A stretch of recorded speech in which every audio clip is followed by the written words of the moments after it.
Today we're diving into the world of flexible jewelry materials for piercings.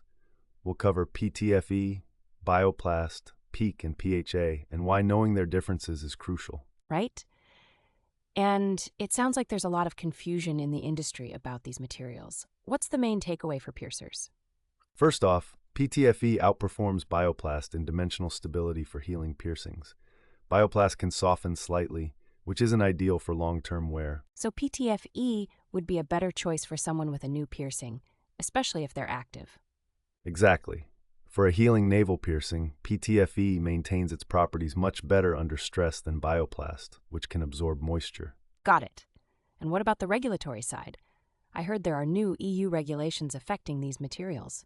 Yes, the EU REACH regulations now restrict phthalates in body jewelry polymers. It's crucial for suppliers to provide certificates of analysis confirming phthalate-free formulations. That's important for safety. Are there any specific materials that require special attention? PEEK is another material to consider. It offers implant-grade biocompatibility but comes with a hefty price tag, 3 to 5 times that of titanium. So PEEK is suitable for clients with multiple metal allergies. What about its performance? Correct. PEEK is ideal for those who can't tolerate metals like nickel or titanium. However, reserve it for specific cases due to its cost. And what about PHA? I've seen a lot of buzz around biodegradable materials. PHA does sound promising, but it's not yet viable for body jewelry. There's no clinical biocompatibility data for piercings as of 2026. So should shops look to stock PHA in the future? Monitor developments, but don't stock it without proper biocompatibility documentation. It's still unproven in the piercing context. That makes sense. What about bacterial resistance? I've heard metals are better in that regard. That's right. Research shows that metals like titanium resist bacterial colonization better than polymers like bioplast. So for fresh piercings, metals are the way to go. But what about healed piercings?